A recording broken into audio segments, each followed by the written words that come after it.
আসসালামু আলাইকুম। আজকে আমি আপনাদের সাথে কথা বলবো যে কফির বিনস, আমরা যে কফি বানাই, কফিটা যে হয় এসপ্রেসো, এই এসপ্রেসোর যে মূল যে জিনিসগুলো আমাদের লাগে সেটা হলো কফি বিনস।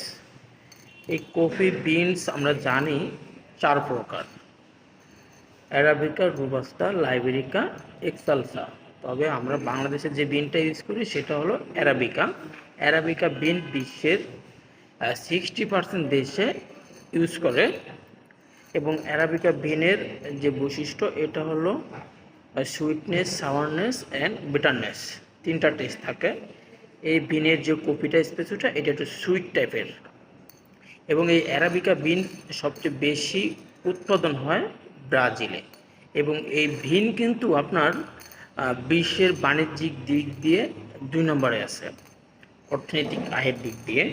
এবং আমরা যে বিনটা ইউজ করি এটা হলো বাংলাদেশের সবচেয়ে টপ অফ দ্য, বললে মনে হয় ভুল হবে না, নর্থ এন্ড বাংলাদেশের 70%, 60 থেকে 70% বিন তারা কফি শপে দিয়ে থাকে। সেটার সাথে তাদের কিন্তু এখন 10 থেকে 12টা অলমোস্ট ব্রাঞ্চ হয়েছে কফি শপ। এবং তারা যে বিনটা ইউজ করে, তাদের বিনের ভিতরে আমি দেখতে পেলাম যে 4-5 ধরনের বিন থাকে। সেটা হলো, আমি জিজ্ঞাসা করলাম যে ভাই, এই যে আপনাদের বিনের ভিতরে মানে ছোট, বড়, মাঝারি, মিডিয়াম, মাঝারি, এই ধরনের বিন থাকার কারণটা কি যদি আমাকে একটু বলতেন।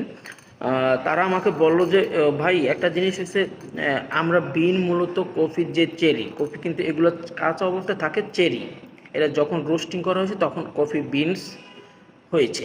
এখন আমি তাদেরকে জিজ্ঞাসা করলাম যে ভাই, আপনারা মানে এক ধরনের, মানে এটা থাকবে, হয়তো মিডিয়াম থাকবে বা বড় থাকবে, না হয় ছোটো থাকবে, আহ, কেন মানে এই ধরনের মিক্স থাকে? পরে তারা আমাকে এটা উত্তর দিল যে জিনিসটা দেখেন ভাই, আমরা বিনগুলো বিভিন্ন দেশ থেকে কালেক্ট করি, ফার্ম থেকে কালেক্ট করি। এবং কালেক্ট করার পরে আমরা জিনিসটা দেখা গেছে আপনি ব্রাজিল থেকে বিন, কফি, চেরি কিনেছেন, তখন দেখা গেছে যে ফার্ম থেকে কিনেছেন সে ফার্মে আর তারা আপনার দিতে পারলো না।